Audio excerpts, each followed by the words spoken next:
būti šauliu? Pirmiausia, tai dėvėti uniformą yra iš tikrųjų tam tikra garbė, nes uniformą dėvėti gali ne visi. Tai aš vienas iš tų, kuris turiu garbę būtent šitą dėvėti uniformą ir džiaugiuosi iš tikrųjų šią garbę turėdamas. Kiek metų jūs jau esate Šaulių sąjungoje? Šaulių sąjungoje esu nuo paauglystės iš tikrųjų, tai 11 metai eina Šaulių sąjungoje. Tai kai pradėjau nuo mokyklos amžiaus, tai vis dar esu Šaulių sąjungoje. Ar tai yra tam tikras gyvenimo būdas? Turbūt ne kiekvienas pasiryžtų stoti į sąjungą ir priimti tam tikrus ir įsipareigojimus.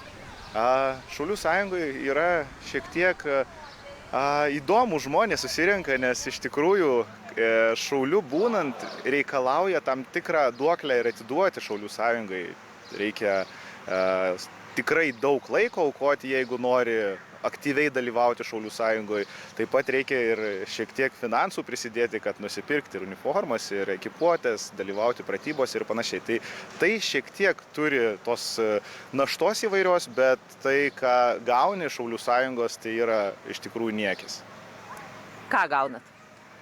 Iš tikrųjų, tai kas yra Šaulių sąjungoje, tai nuostabų žmonės, kuo 100% galiu patvirtinti, kad štai čia irgi dirbdamas zoologijos sode turiu begalę paramos iš šaulių būtent, kurie turi įmonės ir prisideda prie zoologijos sodo gerovės, tai yra pažintys svarbiausia iš tikrųjų.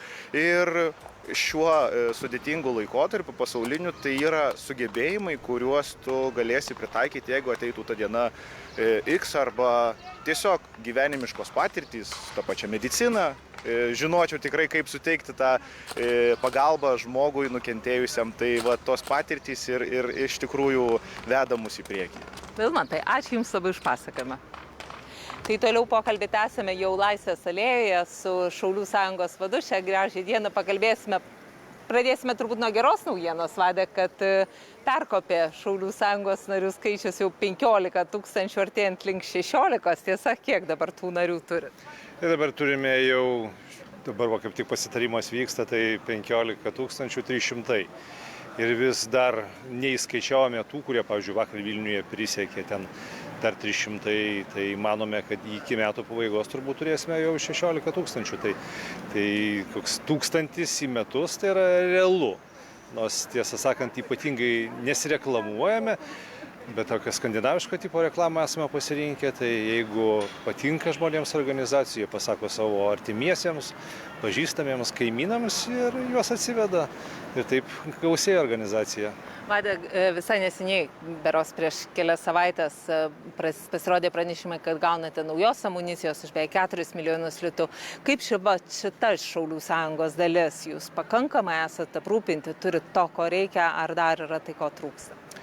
Tai mes labai dėkingi esam, kad yra išskirtinis dabar valstybės dėmesys, nes lygiai taip pat ir tarpukario Lietuvoje irgi 27 metais valstybė skyrė daugiau dėmesio, nes ir Šaulių namus tada pradėjo imti paskolą šauliai, valstybė pradėjo mokėti, tai lygiai taip pat ir dabar valstybė skiria asignavimus, tai jie yra Krašto apsaugos ministerijos eilutėje ir mes įsigijome šiuo metu dabar G306 automatinius šautuvus, taipogi neperšaunamų liemenių, šalmų, palapinių, tai yra tų būtiniausių priemonių, kad užtikrintumėm karinį rengimą. Tai su tais asignavimais ir su asignavimo augimu tų priemonių turėtų daugėti. Tai turėtume ir rimtesnius ginklus įsigyti, ir kulkosvaidžius, ir granatsvaidžius ateityje, tada remontuotis turėtumėm patalpas, transporto įsigyti, nes turime daug užduočių gavę, tai norint tas užduotis vykdyti reikia paprasčiausiai priemonių. Graži diena šiandien, tie 105 metai organizacijai tikrai yra solidus metai, galima sakyti, pakalbam apie šventę. Šiandien jau vakare tikrai prasideda žygis, taip, Šaulių, ką jūs planuojate? Tai Vilkijoje turėsime dabar mišias vakarop, tada atidengsime vadų ąžuolų alėją, kurie mažiukus pasodinsime ąžuoliukus, kurie ateityje galbūt užaugs, taps giria. Tada prasidės žygis ir kiekviena rinktinė, turim 10 rinktinių, gaus savo atkarpą. Tai taip yra nuo 10 su trupučiu iki 20 km, kad nereikėtų ypatingo pasiruošimo, nes vis tiek yra karšta, taip lankysime bunkerius įvairiausius, partizanų kovos vietas, bus gidai, kurie tas vietas yra rekonstravę, tas bunkerius irgi atstatinėja, kurie papasakos visiems žygeiviam ir taip nešime Šaulių sąjungos vėliavą, kaip ir lygiai taip pat praeitais metais paminėjome Didžiosios Lietuvos ir Mažosios susijungimą, nešėme vėliavą ir būdavo vis sustojimai kažkur tai paskaitos, papasakodavo, nes mes kitą kartą važinėjome po užsienius, ten daugiau žinome, kur kas Briuselėje yra kokia skani kavinė, o iš tiesų daug yra Lietuvoje vietų lankytinų ir kurias tikrai būtų galima aplankyti, tai ir kviečiame visuomenę lygiai taip pat prisijungti. Tai apeisime, čia po to finišuosime jau čionais šeštadienį prie Soboro ryte, tada bus kažkiek laiko pasiruošti ir 11 val. Nuo bažnyčios Archangelo jau startuosime ir žygiuosime į Karo muziejaus sodelį. Tai yra irgi ta vieta tokia, kur ir tarpukario Lietuvoje buvo visos šventės ir dabar lygiai taip pat Kaune. Čia yra turbūt geriausia vieta, tokia atraktorius, kur visi renkasi ir 12 val. Bus paradas.